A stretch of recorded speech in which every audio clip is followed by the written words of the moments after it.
Антонов Алексей Анатольевич родился 9 января 1990 года.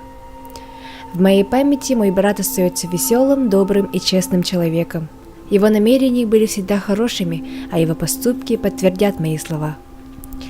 Брат всегда старался поддерживать слабых, усмирять пылких и при этом оставаться с ними в хороших отношениях. Он был семьянином. Еще с детства он пытался помирить отца и мать и тяжело переживал их расставание. Однако он хотел быть всем ближе и не терять связь. Он мог с далеких краев прилететь к родным, чтобы просто увидеться с ними. Я помню, как он смотрел на брата другой женщины и долго улыбался.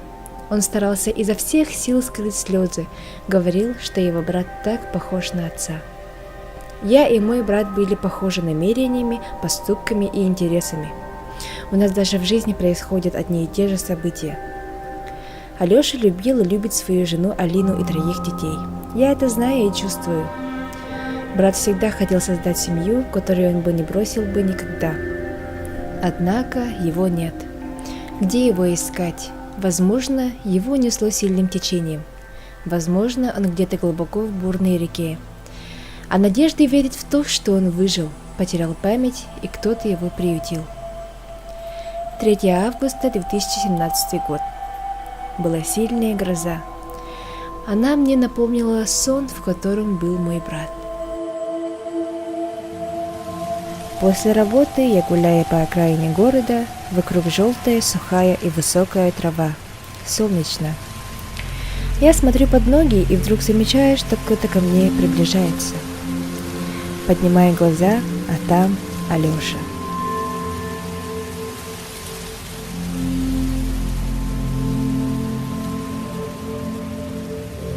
Мы с ним вместе плакали и о чем-то долго разговаривали. Он спросил, не хочу ли я к нему на Белую гору поехать. Я согласилась, и вдруг откуда-то оказалась ровная дорога и муповский автобус. Мы сели, автобус поехал. Я сижу возле окна на самом последнем ряду. Справа от меня сидит и держит мою руку Алеша. Я вижу, в городе гроза, посередине радуга, а справа там, где Маганское кладбище, наикрасивейший закат.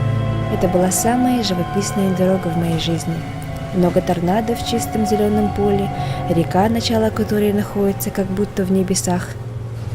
Все мои впечатления я рассказывала Алёше, а он радовался. Вскоре я спросила, а как долго ехать? Он сказал, что долго, точно он не знает. Близился вечер. С высоких гор, словно вода, спустился туман. Стемнело. Я сказала ему, меня завтра утром ждут на работе, мне нужно обратно. Он замолчал. Я обязательно приеду, мы еще увидимся. Он исчез, как и автобус. Я стояла в кромешной тьме. Туман спал по пояс. С одной стороны дороги виднелся темный лес. Там кто-то был. На другой стороне дороги была ферма. Вокруг были овцы. А дом был старый, двухэтажный. Луна освещала мне дорогу. Я подумала, если есть овцы, значит есть хозяева в этом доме. Хотя дом был темный, худой и как будто заброшенный.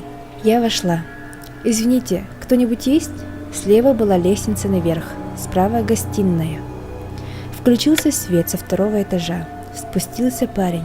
Он был высоким и светлым. Он сказал, что уже ночь, и автобусы уже не ездят. Предложил заночевать у них. Я отказалась, ссылаясь на работу. Из гостиной вышла девушка. Она сказала, что тоже хочет в город, типа с подругами встретиться в клубе. Парень вздохнул, и мы втроем отправились по дороге. Прошло немало времени. Странно. Но подъехал муповский автобус, и мы сели. Девушка все время переписывалась, а парень молчал. Вскоре виднелся город с Маганского кладбища. Город был без электричества. В автобусе замкнуло электричество. Выключился и включился. Вместе с тем в городе тоже включилось электричество. А парень тот пропал. Я спросила, а где он? Она посмотрела на меня и сказала, он мертв, мы просто погостили в него. И я проснулась. Была пасмурная погода. В тот день я ощущала чье-то присутствие и тепло в правой руке. где во сне меня держал Алёша.